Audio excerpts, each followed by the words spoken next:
नमस्कार दर्शक बंधु डॉक्टर टॉक रे आपण मानकु स्वागत करुछि मु तपन ते प्रत्येक दिन आमे डॉक्टर टॉक रे जेते बेले भी कोनोसी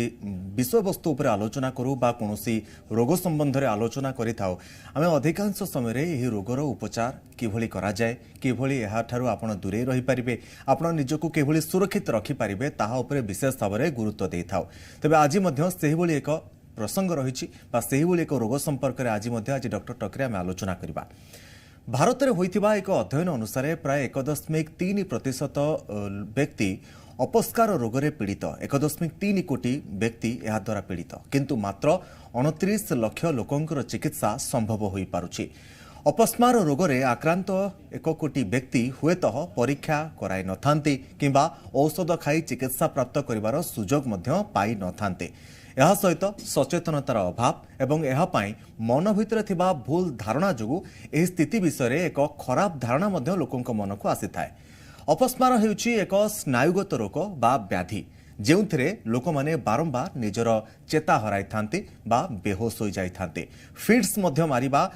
एवं एहा द्वारा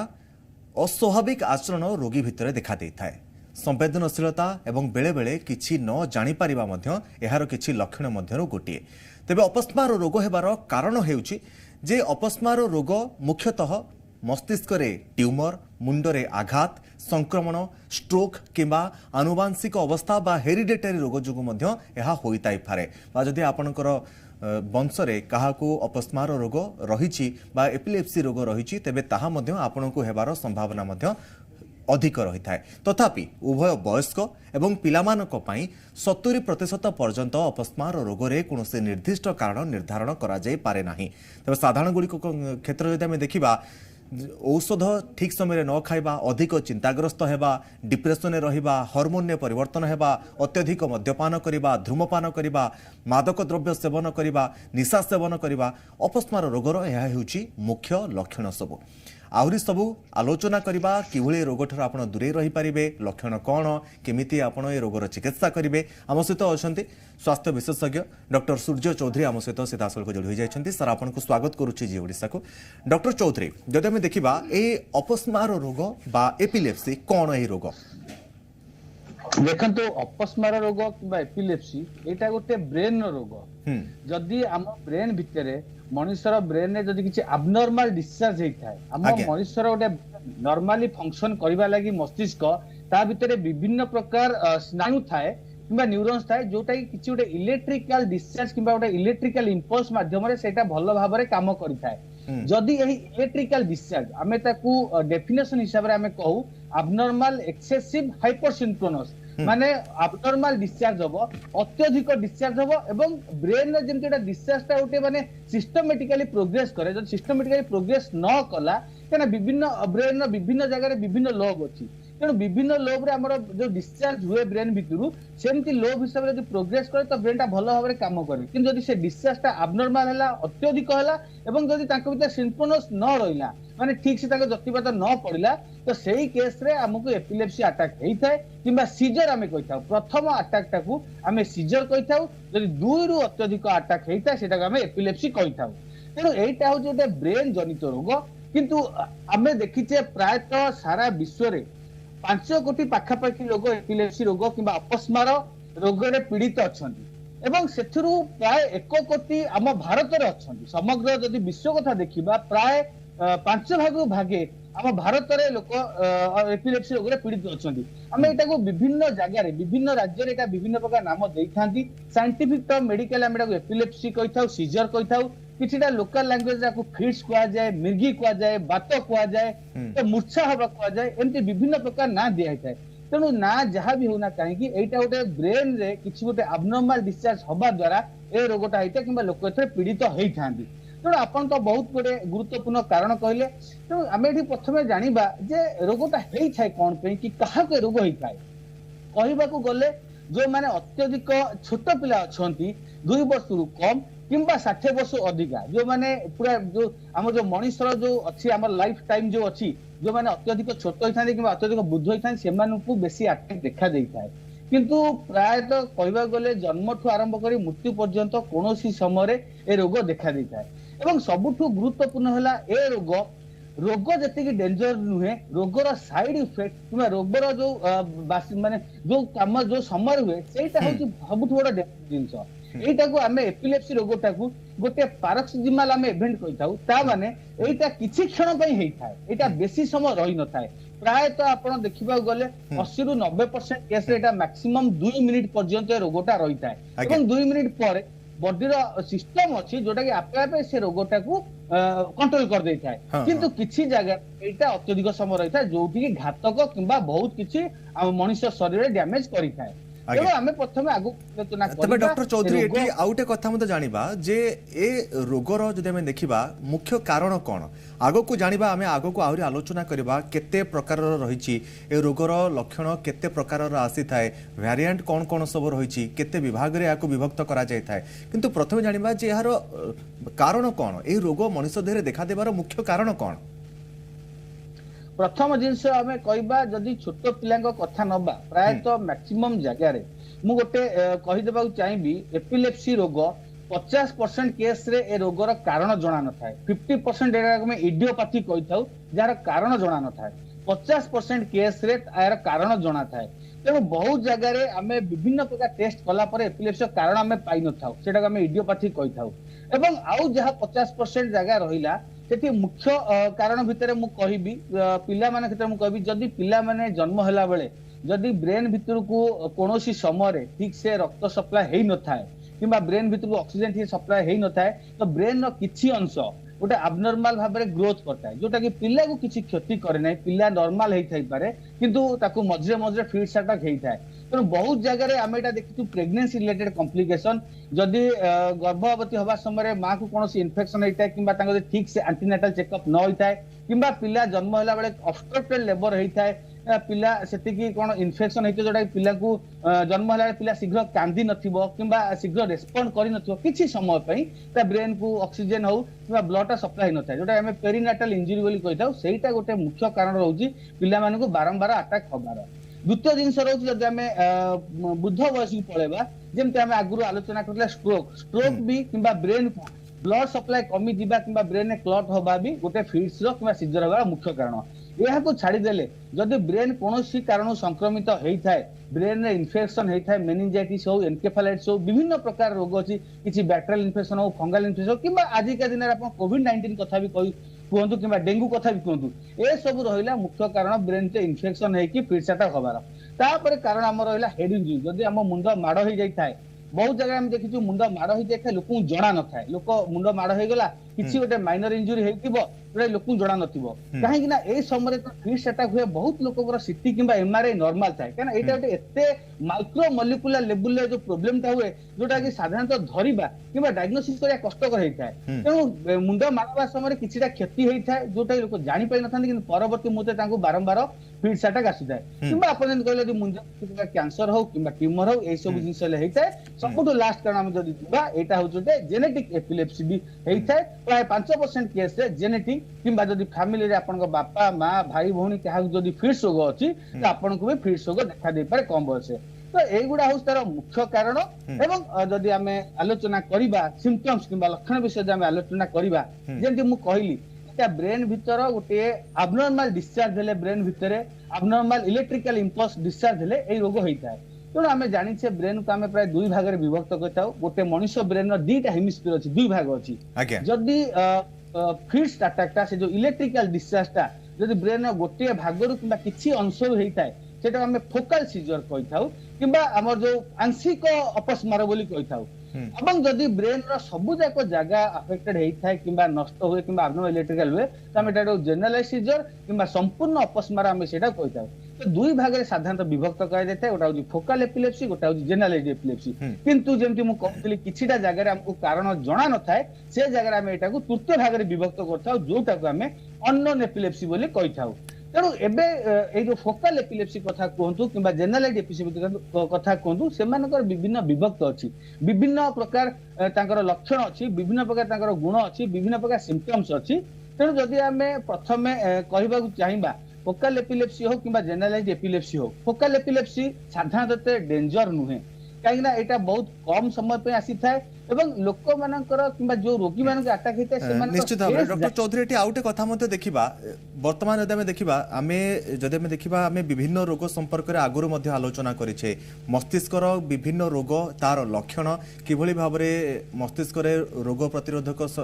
मस्तिष्क रे जदि आमे देखिबा कोरोना परे जे भଳି सब रोग गुडी को देखा देथे ता भीतर सबुठार गुरुत्व वहन करे जे हमर स्मृति शक्ति हराय देबा मन्ने न रहिबा डिमेंसिया सब ए भଳି रोग संपर्क रे आमे आगुरु मध्य आलोचना करि सारिछे किंतु वर्तमान जदि आमे देखिबा आमे सोशल मीडिया माध्यम लोकंकर किसी प्रतिक्रिया पाउछु सेथिरे मध्य लोक माने पचारुछंती एहा हेरिडेटारी की बा वंशानुक्रमिक रोग की कारण आपण मध्य किछ समय पूर्व कहूतिले जे जदि आपणकर घरे काहाकू होईची निश्चित भाव आपणकू मध्य देखा दे पारे किंतु ता परे मध्य से जानिबा को चाहूचंती जे वंशानुक्रमिक रोग जदि हुए तबे केमिति ए रोगटा देखा जिवो केते बयस रो देखा देबो देखो मु जमती कहली प्राय 5% केसेस रे एटा होची जेनेटिक एपिलेप्सी जोटा कि वंश रे देखा जाए वंशानुक्रम देखा जाए जदि आपन पेरेंट्स किंबा आपन घरे का रोग हेई थाए तो आपन को हबार बहुत संभावना अछि एवं हुए तो आपन पिला चोक हेई पारे किछिटा जेनेटिक म्यूटेशन अछि हमर सोडियम चैनल रे हो किंबा पोटेशियम कैल्शियम चैनल रे म्यूटेशन है जहा फल एटा गोटे वंश रे एटा धीरे धीरे चली थाए तो गोटे जिंस एठी हमें जानिछे जे कोनोसी आपनकर हेरिडेटारी रोग हो किंबा जेनेटिक एपिलेप्सी हो जदि आमे जानिबा भी जे एटा वंश रे जाउची किंबा वंश क्रम एटा देखा दब तेणु एहार सेमिति किछि प्रिवेंशन नाही जे एटा को आमे केमिति कोन करी कि आमे अटके दे परिबा काहे थरे जदि आपनक जीन रे म्यूटेशन हेई गला सेटा को आपण कोनोसी सेमति किछि नाही कि मेडिसिन आपण देखिरा अटके परिबे बहुत लोकक मन रे एटा क्वेश्चन आसे जे आम एटा जदि वंशानुगत रोग तो आमुक हेछि आमे केमि चेष्टा करी आम पिला छंग हेई परिबोनी तो सेमिति आम पाखरे कोनोसी मेडिसिन नाही जोटा कि आपण वंश रे आपण पिला छंग हबो आमे सेटा अटके देई परिबा केवल एति गोटे जिंस जदि आपण को हेछि आपण सेति पय प्रिकॉशन किबा सावधान नै परिबे जदि कोनोसी समय रे आपण को पिला को ए भलिया जिंस देखा जाउची जो लक्षण आमे आगु आलोचना करिबा तो आपण संगे संगे डॉक्टर को देखा करिया पड़िबो कारण आमे मोस्टली भाबिबा जदि आपण को रोग होइछि होता आपण पिला संगे रोग कॉमनली हेई पारे तेणु एटा तार मुख्य जिंस जो सबुठु गुरुत्वपूर्ण जिंस होउछि एबे सुद्धा भी आम भारत रे एई रोग को नै कि आमे जदि सबु रोग कथा आमे आलोचना करिबा जेमति आपण सब कहउथिले स्ट्रोक कथा कहंतु डिमेंशिया कथा कहंतु पैरालिसिस कथा कहंतु पार्किंसंस कथा कहंतु एटा भी गोटे टाइप ऑफ ब्रेन रोग जोटा कि नै कि आम भारत रे विभिन्न जगह रे एबे भी कंट्रोवर्सी अछि जोटा आमे कहू किछिटा गोटे लोक अंधविश्वास अछि जोटा कि लोक ए रोगटा को विश्वास करंतिनी जेमिति अलगा रोग को विश्वास करंती ए लोक को विश्वास करंतिनी बहुत जगह आमे देखिछु लोक एटा को भूत लागिबा डाहाणी लागिबा ए सब विभिन्न प्रकार नाम देई थांदी कारण ए रोग मु जेमति कहली 2 रु 5 मिनिट पर्यंत हेई डॉक्टर चौधरी निश्चित भाव में मु एई प्रश्नटी ही आपन वर्तमान पचारि थांती जे रोग बा अपरिष्कार अपस्मार रोग जितेबाला देखा दिए गोटे लोक भितर से रोगी एमिति कहीं बिहेवियर करि थाए तार स्वभाव रे एमिति परिवर्तन अचानक कहीं आसी जाए यदि आम देखिए आप जहाँ कहते जे मस्तिष्क रे रोग को डिटेक्ट करिया कष्ट यार उपचार करिया कष्ट किंतु आपण लक्षण कहले कहीं रोग हुए कहले किंतु लोकर स्वभाव तार अभाव तार व्यवहार रे एमिति परिवर्तन कहीं आसी जाए थाए जहाँफल लोक मैंने भावती किसी भ्रांत धारणा लोक मन को आसे जे भूत लगी डाहाणी लगी लोक मैंने कहती ए भी भावना रे परिवर्तन लोकर बा स्वभाव रे परिवर्तन लोकर कहीं आसी थाए ये रोग हेले देखंतु प्रथम जिंस होची जेमति मु कहली ए रोगटी होची गोटे लॉन्ग स्टैंडिंग रोग नुहे जेमति कि आपन को अटैक हैला आपन दीर्घ समय रोगटा रहला ए रोगटा 2 रु 5 मिनिट प्रायत होइता मैक्सिमम जगह रे 2 रु 5 मिनिट पर्यंत होइता एवं धीरे आपे आपे से रोग ठीक होइता तो जत्ते बेले लोक माने देखंती 2 रु 5 मिनिट पे गोटे रोग होउची तो एटा से भाबंती एटा सेमति किछि रोग नुहे एटा बोले ता देह रे डाहाणी की भूत लागिछि किबा से गोटे जानि सुनी सेमति गोटे रोल करूची किबा गोटे ड्रामा करूची एवं परवर्ती मुहूर्त नॉर्मल हो जाउची तो लोक मान धारणाटा ये विभ्रांत होउची जे सेमाने कहते एमिति को रोग अछि जोटा संगे संगे 5 मिनिट आपे आपे ठीक हो जाउची कहना बहुत जगह ए रोग रे आपण किछि न करंतु आपण से रोगी के सेमिति छाडी दियंतु से 5 मिनिट भितरे आपे आपे ठीक हो जिवो तेणु सेहि पई लोक माने भ्रांत धारणा रहउची जे एको किछि रोग हेइनी ये एमति कोनोसी रोग नाही दुनिया रे जोटा 5 मिनिट ठीक हो जाए एटा भूल धारणा ए रोगटा ही एई बोली ଏଇଟା ଆପେ ଆପେ ହିଁ ଠିକ ହେଇଯାଏ। ତେଣୁ ସେଇ ଜିନିଷକୁ ଲୋକ ବୋଧେ ଗୋଟେ ଭୁଲ ଧାରଣା ରହିଛି, ଏଇଟା ବୋଧେ ଭୂତ ଲାଗୁଛି କିମ୍ବା ଡାହାଣୀ ଲାଗୁଛି। ସେଥିପାଇଁ ଆମେ ବାରମ୍ବାର କହିଛେ ଯେ ଯଦି କୌଣସି ଲୋକଙ୍କୁ ଫିଟ୍ସ ଆଟାକ୍ ହଉଛି ଏବଂ ଆପଣ ତାଙ୍କ ପାଖରେ ଅଛନ୍ତି ତ ଆପଣ କିଛି ଅସ୍ତବ୍ୟସ୍ତ ହେଇ କରିବା ଦରକାର ନାହିଁ। ଆପଣ ସେ ଲୋକ ସେମିତି ଛାଡି ଦିଅନ୍ତୁ କିମ୍ବା ତାକୁ ଗୋଟେ କଡ଼ ମାଡିକି ଶୁଏଇ ଦିଅନ୍ତୁ। କାଳେ ତା ମୁଣ୍ଡ ମାଡ଼ ହେଇଯିବ, କାହିଁକିନା ସେଇ 2 ରୁ 5 ମିନିଟ୍ ସମୟ ସେ ବେହୋସ ହେଇଥିବ, କାଳେ ମୁଣ୍ଡ ମାଡ଼ ହେଇଯିବ, ମୁଣ୍ଡ ତଳେ ତକିଆ ରଖିଦେବେ, ବାଁ କଡ଼ ବାଡି ଶୁଏଇ ଦେବେ ଏବଂ ତା ପାଖରେ କିଛି ଯଦି ଇଞ୍ଜୁରି ହବାର ଧାରୁଆ ବସ୍ତ୍ର ଥିବ ତାକୁ ଟିକେ ଦୂର କରିଦେବେ। ଆପଣ ସେମିତି ଛାଡି ଦିଅନ୍ତୁ, ସେ ରୋଗୀ ଆପେ ଆପେ 2 ମିନିଟ୍ କିମ୍ବା 5 ମିନିଟ୍ ପରେ ଠିକ ହେଇଯିବ। କିନ୍ତୁ ବହୁତ ଲୋକ କଣ ହେଇଗଲା, ମୁହଁ କାମୁଡିଦେଲା, ମୁହଁରୁ ଫେଣ ବାହାରିଲା, ତେଣୁ ଏଇ ସମୟରେ ସେମାନଙ୍କ ମୁହଁ ଭିତରେ ଗୋଟେ ଚାମଚ ପୁରେଇ ଦେବେ, କଣ ଗୋଟେ ଜିନିଷ ପୁରେଇ ଦେବେ, ତାକୁ ଟଣାଟଣି କରିବେ, ତାକୁ ଚପଲରେ ବାଡେଇବେ। ତ ଏଇ ସବୁ ଜିନିଷ ଯଦି କରିବା ଦ୍ୱାରା ରୋଗୀର ବେଶୀ କ୍ଷତି ହେଇଥାଏ। ଆପଣ ଏ ରୋଗଟାକୁ ଯେତେବେଳେ ବି, ମୁଁ ସବୁ ଦର୍ଶକ ବନ୍ଧୁଙ୍କୁ କହି ରଖିବି, ଯଦି ଆପଣଙ୍କ ଆପଣ ପାଖରେ ଯଦି କୌଣସି ଲୋକକୁ ଏ ରୋଗ ହେଇଛି, ମୁଁ ଆଗକୁ କହିବି ଲକ୍ଷଣ, ତେଣୁ ଆପଣ କିଛି ଅସ୍ତବ୍ୟସ୍ତ ନ ହେଇ ଏ ରୋଗୀକି ଗୋଟେ କଡ଼ ମାଡିକି ତାକୁ ଗୋଟେ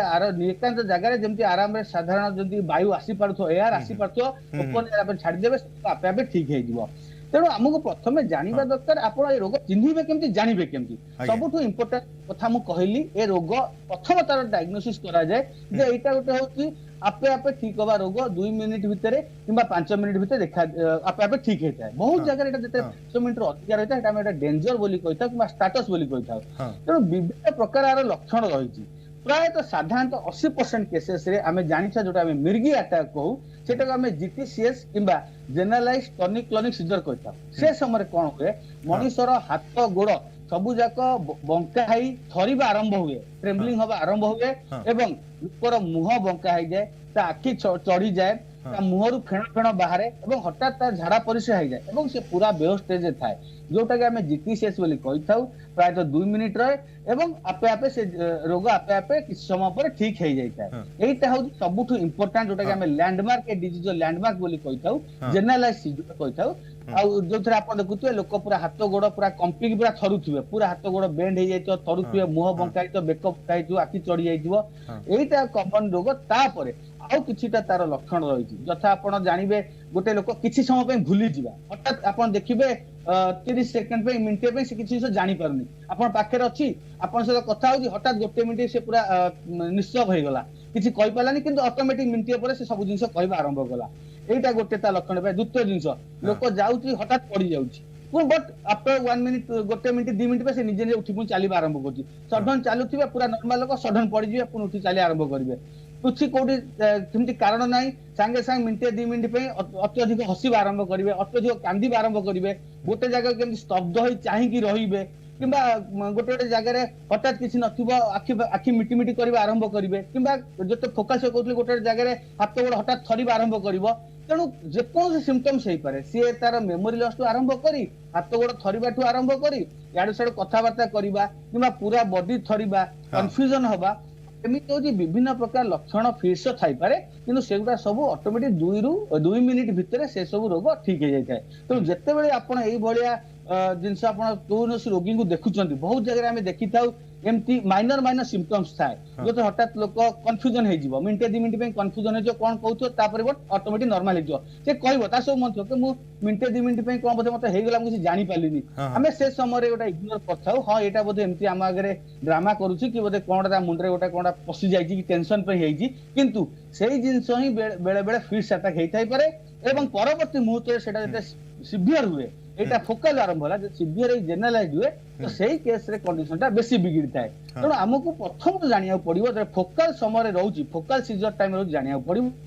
ଆମେ ତାକୁ ଜେନେରାଲାଇଜ ସିଜର ହବାକୁ ଦବାନି। ଜେନେରାଲାଇଜ ସିଜରଟା ହଉଛି ବେଶୀ ଡେଞ୍ଜର କିମ୍ବା ବେଶୀ ମାନେ ଘାତକ, ସାରା ବଡିକୁ ସେଟା ଡ୍ୟାମେଜ କରିଥାଏ। ବେଳେ ବେଳେ ଲୋକଙ୍କର ହାର୍ଟ ପ୍ରୋବ୍ଲେମ ବାହାରିପାରେ, ବ୍ରେନ ପ୍ରୋବ୍ଲେମ ବାହାରିପାରେ ଏବଂ ବହୁତ ଲୋକ ଆମେ ଦେଖିଛୁ ସଡନ ଡେଥ୍ ହୋଇଥାଏ, ଯୋଉଟାକି ଆମେ ସଡନ ଅନଏକ୍ସପେକ୍ଟେଡ ଡେଥ୍ ଇନ୍ ଏପିଲେପ୍ସି କହିଥାଉ। ତ ଆମକୁ ପ୍ରଥମରୁ ମାଇନର ସିମ୍ପଟମ୍ସ ଆମକୁ ପ୍ରଥମେ ଚିହ୍ନିବାକୁ ପଡିବ, ଯେତେ ଶୀଘ୍ର ଚିହ୍ନିକି ଆମେ ଚିକିତ୍ସା ଆରମ୍ଭ କରିବା, ନିହାତି ଭାବରେ ରୋଗର ସମ୍ପୂର୍ଣ୍ଣ ଭାବେ ଉପଚାର ହେଇପାରିବ। ନିଶ୍ଚିତ ଭାବରେ। ତେବେ ଡକ୍ଟର ଚୌଧୁରୀ, ଏଠି ଯଦି ଆମେ ଦେଖିବା ବୟସର କିଛି ତାରତମ୍ୟ ରହୁଛି କି? କାରଣ ଯଦି ଆମେ ଦେଖିବା ଛୋଟ ପିଲାଙ୍କ କ୍ଷେତ୍ରରେ ଏହା ବେଶୀ ଦେଖାଦିଏ, ନା ମହିଳାଙ୍କ କ୍ଷେତ୍ରରେ ଏହା ବେଶୀ ଦେଖାଦିଏ, ନା ବୃଦ୍ଧ ବ୍ୟକ୍ତିଙ୍କ କ୍ଷେତ୍ରରେ ତ ନିଶ୍ଚିତ ଭାବରେ ଏହା ଦେଖା ଦେଇଥାଏ, କିନ୍ତୁ ଛୋଟ ଶିଶୁ বা কেউ বর্গর ছোট শিশু কেতে বর্ষর বর্গর শিশু মানক ভিতরে ଏହା বেশি দেখা ଦେଇଥାଏ, মহিলাଙ୍କ ক্ষেত্ରରେ কেউ বয়স বর্গর মহিলাଙ୍କ ভিতরে ଏହା দেখা ଦେଇଥାଏ? ସବୁ देखो जमी मुझे कहली एटा सबु वर्गर लोक देखा था महिला पुरुष मान देहरे भी देखा था। सबुठ कम हूँ अति छोट शिशु जोटा मुझे कहली 2 वर्ष रु कम कि 60 वर्ष अधिका यही मान केस अत्यधिक देखा था। बर्तमान कहवा गले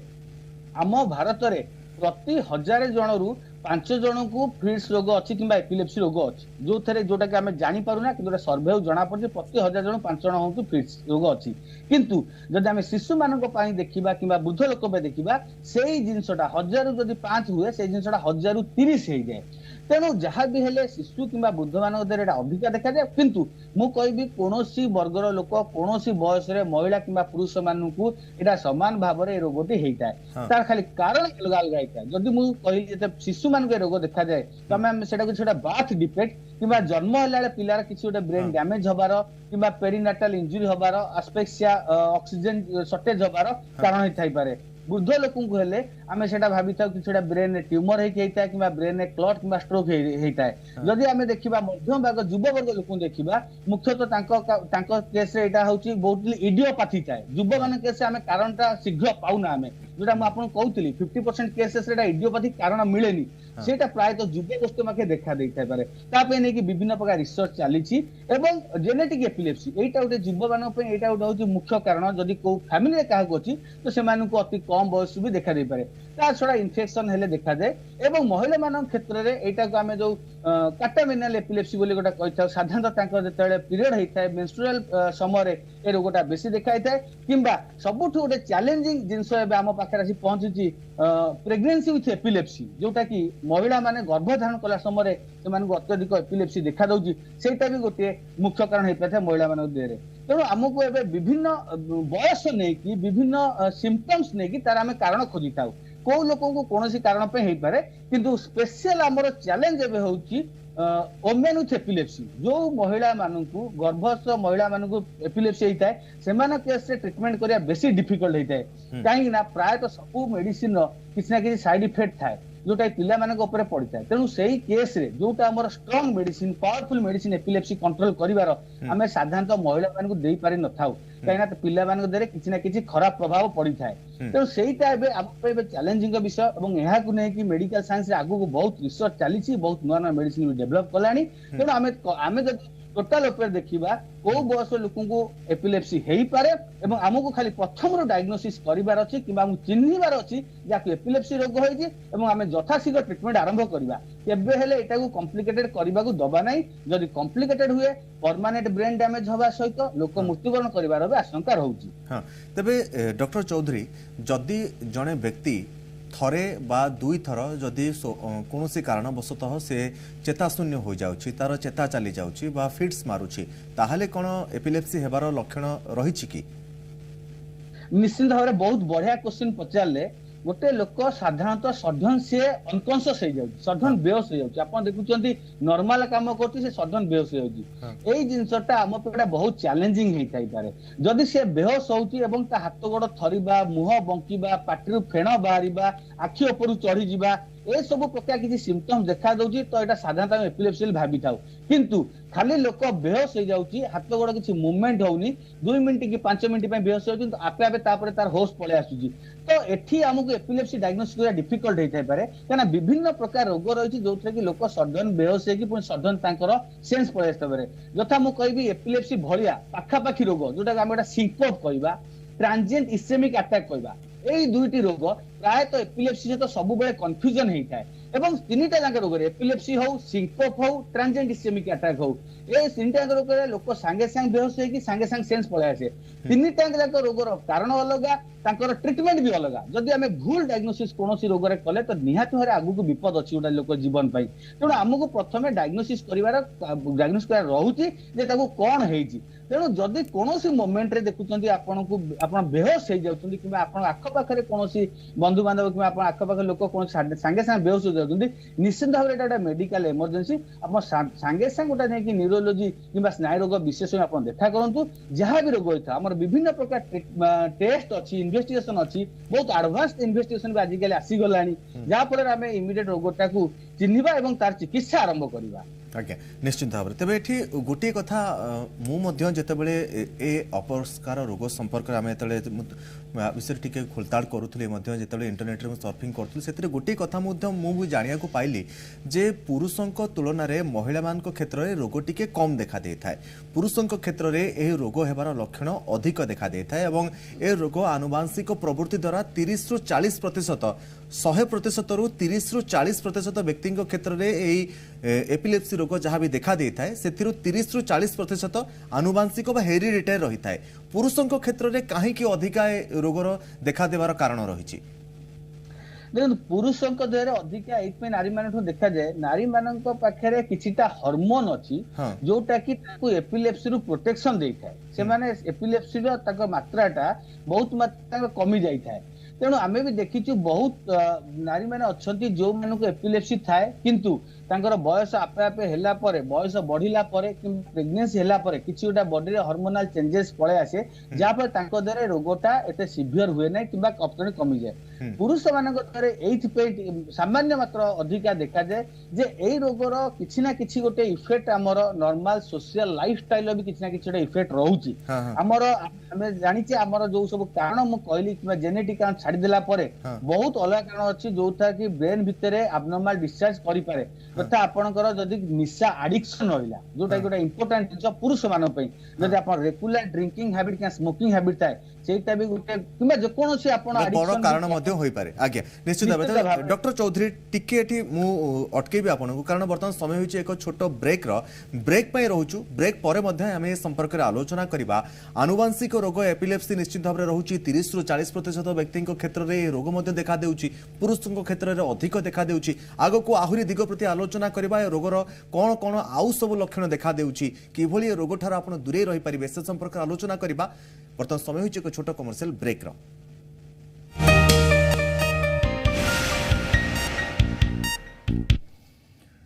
ब्रेक पर डॉक्टर टॉक को स्वागत दर्शक बंधु डॉक्टर टॉक रे आज आम आलोचना करुचे अपस्मार रोग बा एपिलेप्सी संपर्क रे तेबे एपिलेप्सी रोग संपर्क में आम सहित आलोचना करुँच डॉक्टर टॉक रे आम सहित सीधा सड़क जोड़ी हो रही स्वास्थ्य विशेषज्ञ डॉक्टर सूर्य चौधरी आम सहित सीधा सड़क जोड़ी हो रही तेबे दर्शक बंधु आमे आपणकर मन में जदि कौन प्रश्न रही से प्रश्नर आप उत्तर जानीपारे आम सहित डॉक्टर चौधरी रही आप प्रश्न पचारि पारे आम फोन नंबर टी हूँ 0120715307 और 3069 ए नंबर रे आपण हमको कॉल करि परिबे एवं कॉल करबा समय रे आपनकर टीवी वॉल्यूम म्यूट रखंतु तबे डॉक्टर चौधरी आमे जहाँ ब्रेक पूर्व आलोचना करुले महिला क्षेत्र में ए रोग कम देखा दिए पुरुषों क्षेत्र में रोग अधिक देखा दिए ए आपण तो कहते जे महिला क्षेत्र में किसी हार्मोनल चेंजेस एमती आसी जाए जितेबाला से प्रेगनेंसी को आसती अधिकांश क्षेत्र में महिला क्षेत्र में यही हार्मोनल चेंजेस जो ए रोग टी कम देखा दे था आमे विभिन्न समय दिग प्रति आलोचना कले कहीं हुए केमिति जानिबा केमिति रोग ठारू दूरे रही पारिबा वर्तमान तापरे आलोचना करिबा ए रोग हेबार मुख्यतः लक्षण सब आपण कहि सारलेनी ए रोग ठारू आमे निजको दूरे की केमिति रखिबा प्रथम जिनस होची जदि आम फैमिली रे आम वंश रे काहा जदि फिट्स अटैक किबा एपिलेप्सी हेची हमको सजग रहिबा को पड़िबो सबुठ इंपोर्टेंट आम लाइफस्टाइल चेंजेस करिया पड़िबो जेमति मु कहली आपण जेमति कि समय हम आलोचना करथले काहे कि पुरुष मानक देह रे एटा अधिका देखा दिए किछिटा जो ए जो रोगर मुख्य कारण रहिछि जोटा कि पुरुष मानक देह अधिका देखा दिए सेहि पे रोगटा पुरुष मानक देह अधिका आमे ओटा कहथले जदि मुंड हेड इंजरी हुए जदि रोड ट्रैफिक एक्सीडेंट कि हेड इंजरी हेले ए रोगटा टिके अधिका देखा दिए तेणु से जिनसटा पुरुष मान अधिका तेणु आमको सबुठ इंपोर्टाट जमी आम आडिक्शन कहते तेणु सबुठ इंपोर्टाट हूँ आमको आडिक्शन दूर रहा पड़ो आप आल्कोहल नियंतु कि स्मोकिंग नियंतु कि जेकोसी बद अभ्यास अच्छी आप दूरे रहिबे सावधान सहित गाड़ी चलाया पड़ो कहीं सब बेल हेड इंजुरी बहुत गोटे विभिन्न राष्ट्र रे एटा गोटे कि देश बाहर भी विभिन्न देश में हेड इंजुरी कि पोस्ट ट्रॉमेटिक एपिलेप्सी आम कही सेटा गोटे मुख्य कारण फिट्स हबार तेणु आमको सावधान सहित गाड़ी चलेबा पड़ो मुंड माड़ हवाटा आमको से बचवा पड़ो ता छड़ा जदि आम अलग किसी फैक्टर पलि आसवा आम हूँ लाइफस्टाइल चेंजेस जमती आम आगु सब रोग जमती आम लाइफस्टाइल चेंजेस आवश्यक जमती आम सुस्थ खाद्य खाइबा हेल्दी डाएट एवं एक्सरसाइज नॉर्मल आम हेल्दी डाएट खाइबा এবং ରେଗୁଲାର ଏକ୍ସରସାଇଜ କରିବା ସେଇଟା ହଉଛି ଗୋଟେ ଗୁରୁତ୍ୱପୂର୍ଣ୍ଣ ଆମର ଗୁରୁତ୍ୱପୂର୍ଣ୍ଣ ଅଭ୍ୟାସ କରିବାକୁ ପଡିବ।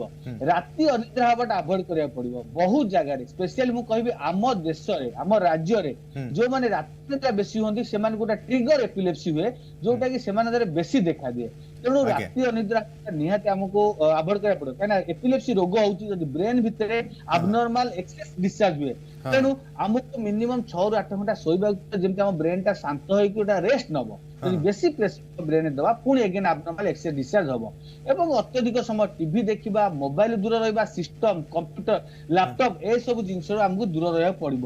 ଯୋଉଠି ବେଶୀ ସାଉଣ୍ଡ ହଉଛି, ଯୋଉଠି ବେଶୀ ଏୟାର ପଲ୍ୟୁସନ ହଉଛି ସେ ସବୁ ଜାଗାରେ ଆମକୁ ଦୂର ରହିବାକୁ ପଡିବ। ତ ଏମିତି କିଛିଟି ପଦକ୍ଷେପ ଅଛି ଯଦି ସେ ସବୁ ଜିନିଷ ଆମର normal daily to daily activity day to day life ଆମେ ଯଦି ଚେଞ୍ଜ କରି ନିହାତି ଆମେ ରୋଗଠାରୁ ଦୂରେଇ ରହିପାରିବା। ତେବେ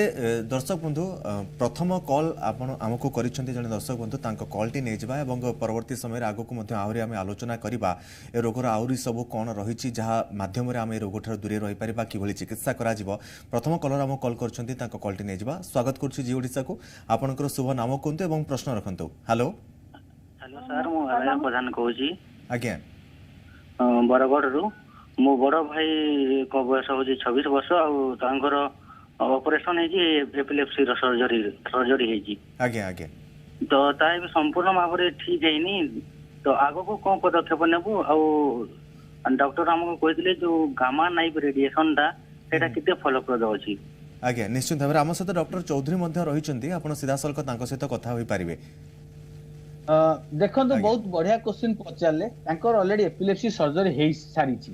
ତ ଏପିଲେପ୍ସି ସର୍ଜରୀ ସେଇ ଜାଗାରେ ଦରକାର ପଡେ ଯଦି କୌଣସି ଲୋକର ଦୀର୍ଘ ଦିନ ପାଇଁ ଫିଟ୍ସ ଲାଗି ରହୁଛି କିମ୍ବା ମେଡିସିନରେ କୌଣସି ରେସ୍ପନ୍ସ ଆସୁନାହିଁ ତ ସେଇ ଜାଗାରେ ଆମେ ଏପିଲେପ୍ସି ସର୍ଜରୀ କରିଥାଉ। ଏବଂ ଯଦି ଏପିଲେପ୍ସି ସର୍ଜରୀ ପରେ ଆମେ ପୁନଶ୍ଚ ତାଙ୍କୁ ଆଣ୍ଟି ଏପିଲେପ୍ଟିକ୍ ଡ୍ରଗ କିମ୍ବା ଆଣ୍ଟି ଏପିଲେପ୍ଟିକ୍ ମେଡିସିନ ଆମେ ରଖିଥାଉ। ଏବଂ ତାପରେ ବି ଯଦି ସେମିତି କିଛି ରେସ୍ପନ୍ସ ନ ଆସିଲା ତ ଅଲଗା ନୂଆ ମେଥଡ ଯେମିତି ସେ କହୁଥିଲେ ଗାମା ନାଇଫ୍ ସର୍ଜରୀ କଥା କୁହନ୍ତୁ, ବ୍ରେନ ଷ୍ଟିମୁଲେସନ କଥା କୁହନ୍ତୁ, ଭାଗସ୍ ନର୍ଭ ଷ୍ଟିମୁଲେସନ କଥା କୁହନ୍ତୁ, ଅଲଗା ବିଭିନ୍ନ ପ୍ରକାର ତାର ଅସ୍ତ୍ରୋପଚାର ଅଛି ଯାହା ଫଳରେ ଆମେ ଫିଟ୍ସଟାକୁ କିଛି ମାତ୍ରାରେ କଣ୍ଟ୍ରୋଲ କରିପାରିବା। ଯଦି ଆପଣ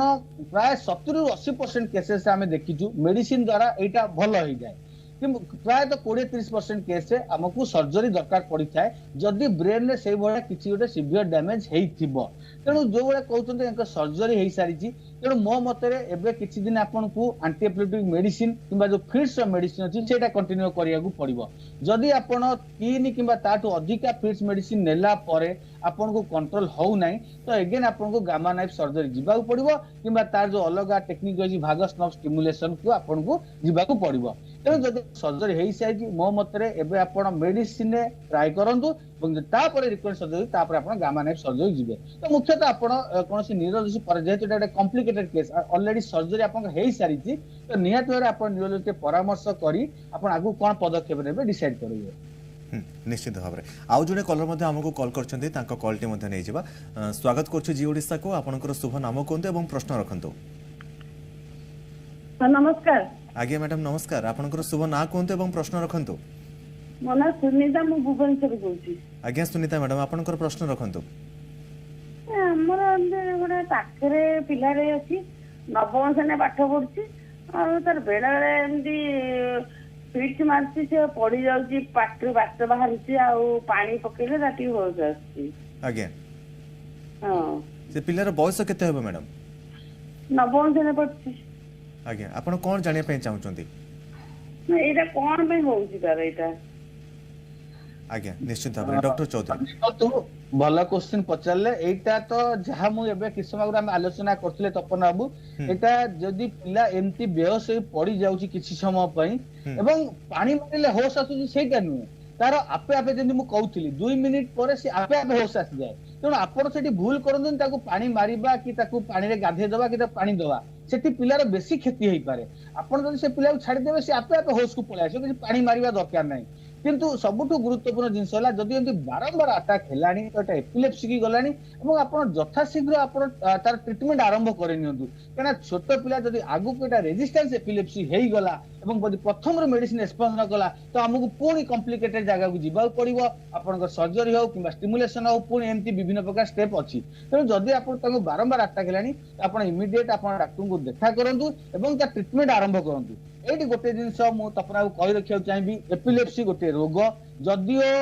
ରୋଗଟା ବହୁତ କମ ସମୟ ପାଇଁ ରହେ କିନ୍ତୁ ତା ଟ୍ରିଟମେଣ୍ଟ ବହୁତ ଦୀର୍ଘ ସମୟ ଧରି ଚାଲେ ପ୍ରାୟତଃ ଆମେ ଦେଖିଛୁ ଏ ଯୋଉ ପିଲାମାନଙ୍କ କଥା କହୁଛନ୍ତି ନବମ ଶ୍ରେଣୀ ପିଲା ପ୍ରାୟ 2 ରୁ 3 ବର୍ଷ ପର୍ଯ୍ୟନ୍ତ ଆମେ ଟ୍ରିଟମେଣ୍ଟ ଦେଇଥାଉ ପ୍ରାୟତଃ 3 ବର୍ଷ ପରେ ଆମେ ଦେଖିଛୁ ପ୍ରାୟତଃ 60 ରୁ 70% ଲୋକଙ୍କର ଇମ୍ପ୍ରୁଭମେଣ୍ଟ ହେଇଯାଏ ବେଳେ ବେଳେ କିଛି ଲୋକଙ୍କର ଆହୁରି 2 ବର୍ଷ କିମ୍ବା 5 ବର୍ଷ ପର୍ଯ୍ୟନ୍ତ ଟ୍ରିଟମେଣ୍ଟ ଦେବାକୁ ପଡିପାରେ ତେଣୁ 3 ରୁ 5 ବର୍ଷ ଯଦି ଆମେ କଣ୍ଟିନ୍ୟू ମେଡିସିନ ଖାଇବା କୋଉଠି ଡିସକଣ୍ଟିନ୍ୟୁ ନ କରି ତ ରୋଗ ଆମକୁ 80% କେସେସ୍ ରୋଗ ଠିକ ହେଇପାରିବ କିନ୍ତୁ ଯଦି ଆମେ ଲେଟ୍ କରିବା ଯଦି ଆମେ ରୋଗ ଚିହ୍ନିବାରେ କିମ୍ବା ଟ୍ରିଟମେଣ୍ଟ କରିବାରେ ହୁଏତ ଆମକୁ ଅଲଗା କମ୍ପ୍ଲିକେଟେଡ ସର୍ଜରୀ ହଉ କିମ୍ବା ଯେମିତି କିଛି ଆମ ଭାଇ କହୁଥିଲେ ଗାମା ନାଇଫ୍ ହଉ କିମ୍ବା ଭାଗସ୍ ନର୍ଭ ଷ୍ଟିମୁଲେସନ ହଉ ଏସବୁ ପ୍ରୋସିଜିଓର ଯିବାକୁ ପଡିବ ତେଣୁ ଆପଣ ଟ୍ରିଟମେଣ୍ଟ ଆରମ୍ଭ କରିନିଅନ୍ତୁ ଏବଂ ନିଶ୍ଚିନ୍ତ ମନେ ରଖନ୍ତୁ ଆପଣ ଯଦି ରେଗୁଲାର ମେଡିସିନ ଖାଇବେ ତ ବହୁତ ମାତ୍ରାରେ ରୋଗ କମିପାରିବ ସବୁଠୁ ଗୁରୁତ୍ୱପୂର୍ଣ୍ଣ ହଉଛି ମେଡିସିନ ରେଗୁଲାର ଖାଇବା କାହିଁକିନା ପ୍ରାୟ କେସେସ୍ ଆମେ ଦେଖିଛୁ ଲୋକମାନଙ୍କ ଟ୍ରିଟମେଣ୍ଟ ଫେଲିୟର ଏଇଥିପାଇଁ ହୁଏ କାହିଁକିନା ସେମାନେ ମେଡିସିନ କଣ୍ଟିନ୍ୟୁ ଖାଇପାରନ୍ତିନି ଧୈର୍ଯ୍ୟ ହରେଇ ଦିଅନ୍ତି 6 ମାସ ବର୍ଷେ ଖାଇଲେ କଣ୍ଟ୍ରୋଲ ହେବେ ବନ୍ଦ କରିଦେବେ ତେଣୁ ସବୁ ଦର୍ଶକ ବନ୍ଧୁ ମାନଙ୍କୁ ମୁଁ କହି ରଖିବି ଏ ରୋଗରେ ଯଦି ଆପଣ ସମ୍ପୂର୍ଣ୍ଣ 3 ରୁ 5 ବର୍ଷ ମେଡିସିନ ଖାଇବେ ରୋଗ ବହୁତ ମାତ୍ରାରେ କମିପାରିବ ଟ୍ରିଟମେଣ୍ଟ ଫେଲିୟର ହବା ମେଡିସିନ ବନ୍ଦ କରିବା ଡିସକଣ୍ଟିନ୍ୟୁ କରିବା ଏ ରୋଗ ଫେଲିୟର ହବାର କିମ୍ବା ଆଗକୁ ସର୍ଜରୀ ହବାର ମୁଖ୍ୟ ଜିନିଷ ହଉଛି ଆପଣ ରେଗୁଲାର ମେଡିସିନ ନ ଖାଇବେ आज्ञा निश्चित भाव में आउ जने कलर मध्य आम सहित रही कॉलटी नेबा स्वागत करुच्ची जी ओडिशा को आपनकर शुभ नाम कहतु हेलो हेलो हेलो आज्ञा आपनकर शुभ नाम कहतु मने जितेन कुमार स्वाई आज्ञा जितेन बाबू आपनकर प्रश्न रखंतु सर सर नमस्कार नमस्कार सर मो मुंड सदा ताती की बिंदुची काहे आज्ञा ठीक आपण मुंड कोन कंटिन्यू बिंधा रहउची माने अल्प समय पे बिंधा रहउची खाइला पर बा अल्ट्रीन यूज कला पर बंद हो जाउची दीर्घ समय पे बिंधा रहउची ना अल्प समय पे बिंधा रहउची नहीं हां अल्प समय पे रहउची किंतु दिन जाक प्राय टाइम रहउची कंटिन्यू रहउची किंतु अल्प समय बिंधा रहउची अच्छा किंतु मुंडटा दिन रात प्राय 3 भाग समय मुंड ताती की रहउची अच्छा हो ठीक अच्छी जो बंधु आमर क्वेश्चन पचारे देखो एठी गोटे जिनस मु कहबी मुंड बिंधिबा भी गोटे एपिलेप्सी लक्षण हो पारे किंतु बहुत रेयर सेटा जोटा कि आम एपिलेप्टिक हेडाक हो एवं न्यू आमर रिसर्च हिसाब रे एपिलेप्टिक हेडाक बाहर जोटा कि मुंडटा बिंधिता एइथपे कि ना मुंड भीतर किछ गोटे एब्नॉर्मल डिस्चार्ज हे मुंड बिंधा एम एपिलेप्टिक हेडाक कहता किंतु सेटा बहुत कम समय पे रही था जेंतु आपन कहली 2 मिनिट कि 5 मिनिट रही था जदि दीर्घस्थायी आपन मुंड बिंधा होची तो साधारणतः लागुन एटा एपिलेप्सी किंवा फिट सेटअप में होची एटा हुए तो आपनकर माइग्रेन अटैक हे पारे किंवा जेमति आपन कहउछन अट्रिभिन खाली सांग सांग आराम होची तो मिनिमम साइनस हेडाक हे पारे किंवा किछिटा टेंशन टाइप रो हेडाक हे पारे तेणु एटा जदियो आमर आजिर आलोचना टिके बाहर पहुंची विषय वस्तु किंतु जदि कंटिन्यू आपन दीर्घस्थायी मुंड बिंधा रहउची आपन यथाशीघ्र निज मुंडर स्कैनिंग किंवा एमआरआई करे नियंतु जदि सेमति किछि नथिबो आशा रहउची कि एटा संपूर्ण माइग्रेन अटैक किंवा टेंशन टाइप हेडाक हे पारे तबे रेगुलर मेडिसिन आरंभ करे एटा कमी परिबो सेमति किछि डेंजर लागू नाही आज्ञा निश्चित भाव में आउ जने कलर मध्य आम सहित जोड़ी रही कॉलटी नेबा स्वागत करुच्ची जी ओडिशा को आपनकर शुभ नाम कहतु एवं प्रश्न रखंतु हेलो हेलो आज्ञा मैडम कहतु हाँ सर नमस्कार मु विजयलक्ष्मी पटनायक कहूली आज्ञा विजयलक्ष्मी मैडम कहतु आपनकर प्रश्न रखंतु डॉक्टर चौधरी आम सहित रही हाँ मो प्रश्न है सर मोर 2010 रु हैला फिट्सटा होची आज्ञा किंतु मु मेडिसिन खाउतली डॉक्टर को देखैकी आज्ञा किंतु 2-3 वर्ष खाइला परे सेटा कमी गइथला पूरा आज्ञा पुणी सेटा मो माने फास्ट कन्सीव हैला परे सेटा पुणी माने होची एबे प्राय मासे भितर 2 थर हेलानी आज्ञा आपनकर बयस केते मैडम 31 निश्चित भाव डॉक्टर चौधरी देखो आपणकर 3 वर्ष खाइला परे फिट्स कंट्रोल हो जाइतिला बहुत भलो जिंस किंतु आमे देखिछु बहुत जगह ए रोग रिकरेंस हेइता स्पेशली जो मानक ब्रेन फिट्स अटैक हेइता तांको ब्रेन ता गोटे हाइपर एक्साइटेबल ब्रेन थाए तेणु आपणक ब्रेन रे जदि आपण 3 वर्ष मेडिसिन खाइचंती बहुत भलो करचंती कंप्लीट करचंती कोर्स तेणु जदि किछिटा परवर्ती मुहूर्त रे परवर्ती लाइफ रे जदि आपनको किछिटा स्ट्रेस जेंत आपण कहले प्रेगनेंसी कंसीव हेले किछिटा केस जदि लोक किछिटा अत्यधिक स्ट्रेस पड़े कि काम प्रेशर पड़े कि खाद्य पे असुविधा हुए तो आशा रहुची जे रोगटा आगु पुणी देखा दे पारे जदि एबे आपन पुणी रोग देखा दउची तो निश्चित भाव में आपको पुणी ट्रिटमेंट आरंभ करा पड़ो मेडिसिन आपको आरंभ करा पड़ो जेहेतु आप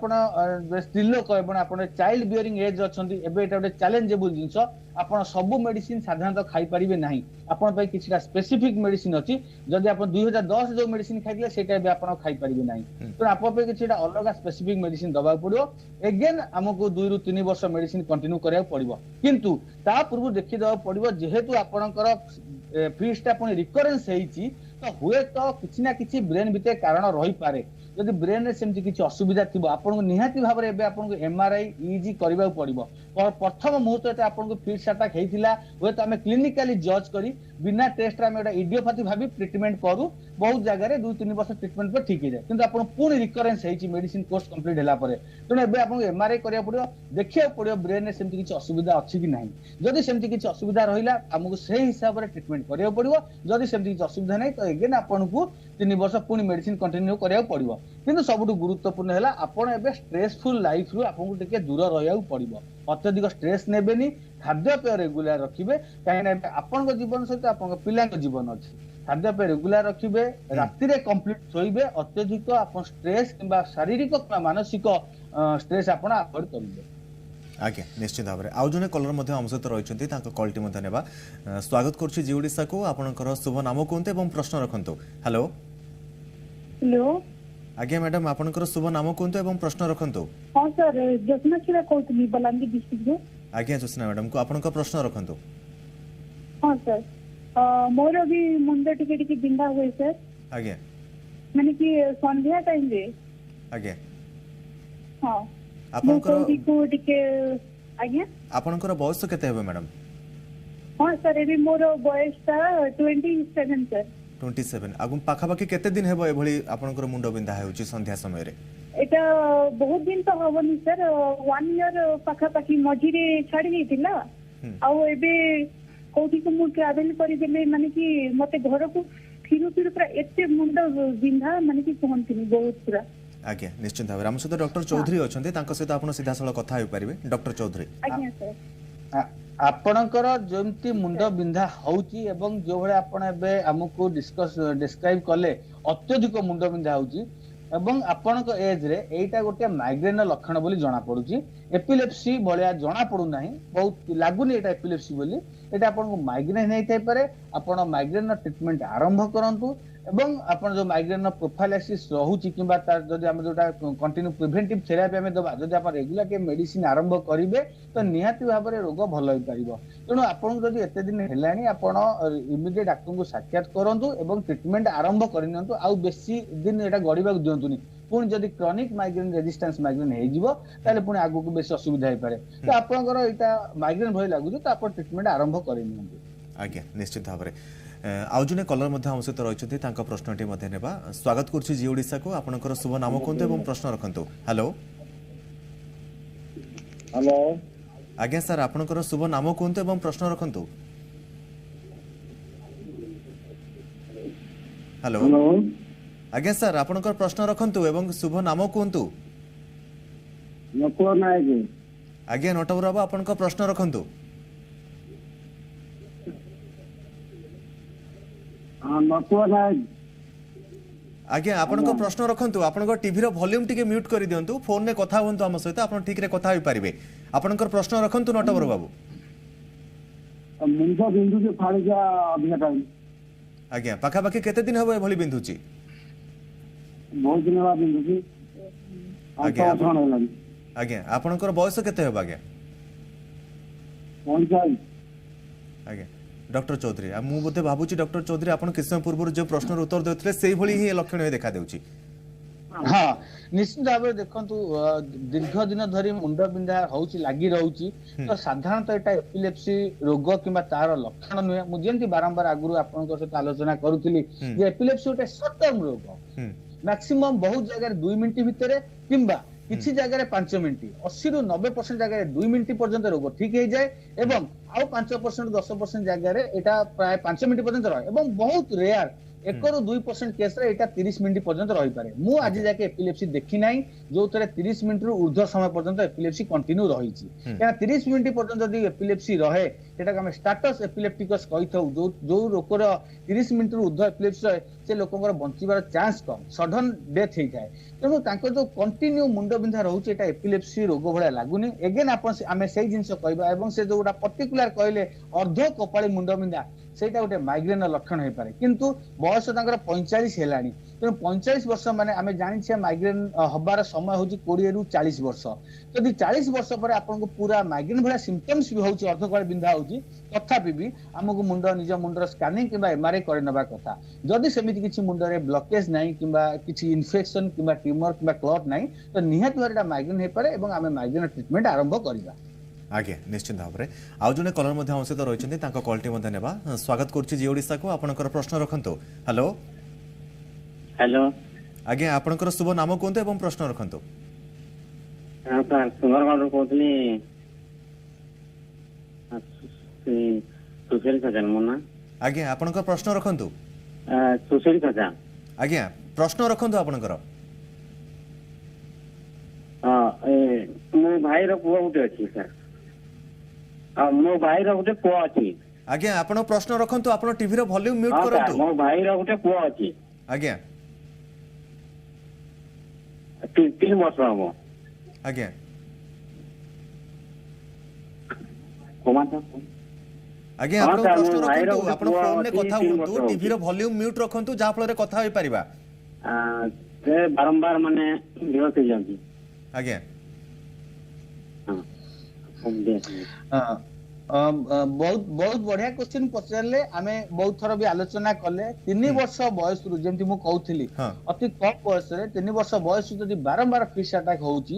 एटा मुख्यतः तांकर जन्म समय रे जदी किछि जन्म होबार किछि असुविधा थाए किबा जन्म होला पर पिला साधारणतः कांदी न थाए किबा किछि गोटे ताकू पेरिनेटल इन्फेक्शन लागि थाए तो सही केस रे ए रोगटी बारंबार एमदी फिश अटैक होता है तो जदी फिश अटैक होची आपण आ विलंब करंतुनी पिला मानन केसे विलंब करिबा कथा नुहे कहना बेले बेले आगु को एटा बयस बढ़िले हुए तो बेसी भी सिवियर हे पारे तेणु आपण जथा शीघ्र डाक्टर को परामर्श करंतु निहाती भाबरे से जो डिस्क्राइब करछन सिम्पटम्स बारंबार मूर्छा बा 3 वर्ष बयस रे निहाती भाबरे ब्रेन को तार ऑक्सीजन किबा ग्लूकोज किछि मात्रा रे कमी जाईची किबा ब्रेन गोटे हाइपोक्सिक डैमेज हेची किछि मात्रा ब्रेन तार सुखी जाईची जोटा हमें एमआरआई करबा द्वारा इमीडिएट तार ट्रीटमेंट आरंभ करबा एवं जदी समिति किछि बेसी सिवियर डैमेज थाए तो हमको ट्रीटमेंट मेडिसिन ट्रीटमेंट सहित अलग किछि ट्रीटमेंट कथा भाबिबा किबा मेडिसिन ट्राई करिके परे हमें हुए तो ऑपरेशन लेवल जाई परिबा तेणु एई जो ओई बस जो रोग हुए मोडे स्पेशली कहया चाहिबी मेजियल टेम्पोरल ऑफ स्क्लेरोसिस जोटा कि बहुत कॉमन आज काले मो इंडिया रे देखा दउची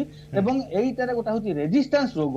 जदी से एमटीएलएस थाए मेजियल टेम्पोरल ऑफ स्क्लेरोसिस से जगह एमती बारंबार लोक बेहोश होबा किबा पिसाटा देखाई थाए एवं पिला मन केसे देखाई थाए जेहेतु ताकर जन्म होबा समय किछि ना किछि ब्रेन डैमेज हेई थाए सेही बोले केस हेतिले आमे ताको इमीडिएट ट्रीटमेंट आरंभ करबा हुए तो दरकार पड़ले आमे ऑपरेशन किबा सर्जरी भी करिया को पड़ी पारे आगे तेज डॉक्टर चौधरी आम तो दर्शक बंधु मानकर फोन नेउथले एवं एथरो आमे गोटे कथा जानिबा को पाइले जे मुंड बिंधारु ही बा फिट्स मारिबा ही एहार मुख्य लक्षण रहूची एवं आ भितरु हमकु चिन्हट करिवार अछि जे कोटा कम समय पर्यंत लक्षण रहूची कम समय बा बेहोश होई जिबा कम समय भितर ही आमे एथरो जानि परिबा जे कोटा ए अपस्मार रोग किंतु ए सब रोग ठारू आमे दूरी रहिबा पई कि कोन कोन करिबा चिकित्सा के भली करा जिवो देखंतु सब दूरे केमती रहया पड़ियो मु कहली आपन को जेती एडिक्शन आमे दूर रहबा हेड इंजरी रु बंचबा खाद्य पेय ठीक ठाक रखिबा एक्सरसाइज करबा कंप्लीट सोइबा रेस्ट हम निहाती दरकार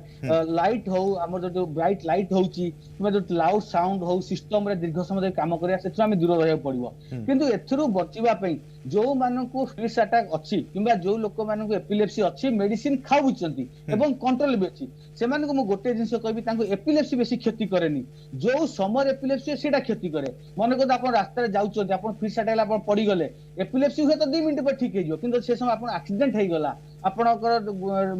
गाड़ी रे बाडे हे गेले तो सेटा बेसी क्षति करिवो आपण पानी की जाउचंती पहुंचंती किबा निया पाखे अछंती बेहोश जिवे तेनु आपण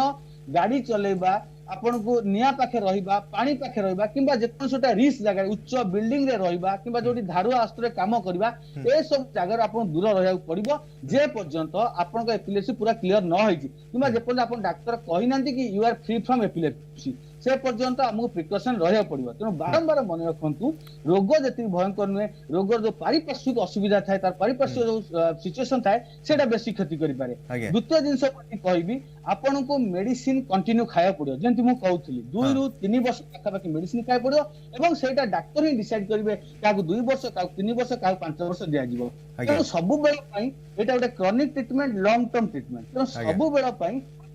डॉक्टर परामर्श रहिबे। आ गोटे जिनस होला एबे हेले आपण भाबिबेनी एटा गोटे भूत रोग, प्रेत रोग जेंति गां गहल लोक भाबंती एमती लक्षण देखाले साथे डॉक्टर को देखा करंतु एवं मेडिसिन पे कोन किसी डरिवा दरकार नै। बहुत लोक गोटे भ्राम्य धारणा अछि जे एपिलेप्सी मेडिसिन खाइले मुंड पागल हो जाय, लोक मुंड बा हो जांती, गां लोक कोन फिट्स मेडिसिन खाउ तो पागल हो जिवो। तेनु से जुग आगुरु थिला, एबे मानुची जते पुराना मेडिसिन थिला किछि ना किछि तार साइड इफेक्ट हेतला एवं बहुत लोक को मेडिसिन बंद करिया पड़छि। किंतु एबे साइंस एते डेवलप करि गलानी, एते न्यूर एंटी एपिलेप्टिक ड्रग्स आसलानी, नुआ नुआ मेडिसिन डेवलप करानी जहार किछि भी साइड इफेक्ट रहउनी। लोक 3 वर्ष 5 वर्ष पर्यंत मेडिसिन खाउचंती, कोनोसी साइड इफेक्ट रहउनी एवं भल भाबरे तांका एपिलेप्सी कंट्रोल हेई पारुची। तो समस्त मन रखो जे हम ठीक समय डायग्नोसिस करबा, ठीक ट्रीटमेंट दबा, 70 रु 80% एपिलेप्सी हमें कंट्रोल करि परिबा। तेणु आमर एई जो नवेम्बर जोटा कि आमर नेशनल एपिलेप्सी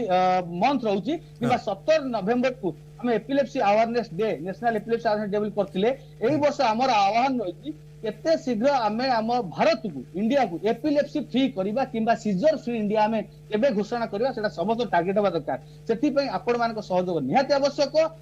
जथा जोठी आपण नियरेस्ट डॉक्टर अछंती किबा न्यूरोलॉजिस्ट अछंती आपण तांको देखा करंतु, शीघ्र निज ट्रीटमेंट आरंभ करनंतु एवं डॉक्टर को परामर्श से मेडिसिन खांतु, निज लाइफस्टाइल चेंज करंतु। निश्चित भाबरे बहुत शीघ्र हम एई जो रोग को बहुत मात्रा हम इंडिया रे कमे देई परिबा। निश्चित भाबरे बहुत बहुत धन्यवाद डॉक्टर चौधरी आम सहित दीर्घ समय धरि रहिबा हेतु एवं आलोचना करबा हेतु एवं दर्शक बंधु मानक उचित परामर्श देथिबा हेतु बहुत बहुत धन्यवाद। आम सहित दीर्घ समय धरि आलोचना करुतले स्वास्थ्य विशेषज्ञ डॉक्टर सूर्य चौधरी आम सहित आलोचना करुतले जे किभଳି भाबरे आमे एही अपस्मार बा एपिलेप्सी रोग ठारू दूरे रहि परिबा, एहार चिकित्सा कोन आमे मध्ये आशा करूछु आपण मध्ये आपनकर प्रश्नर उत्तर पाई परिथिबे। वर्तमान समय होई जे डॉक्टर टॉक वेट रखुछु। नमस्कार।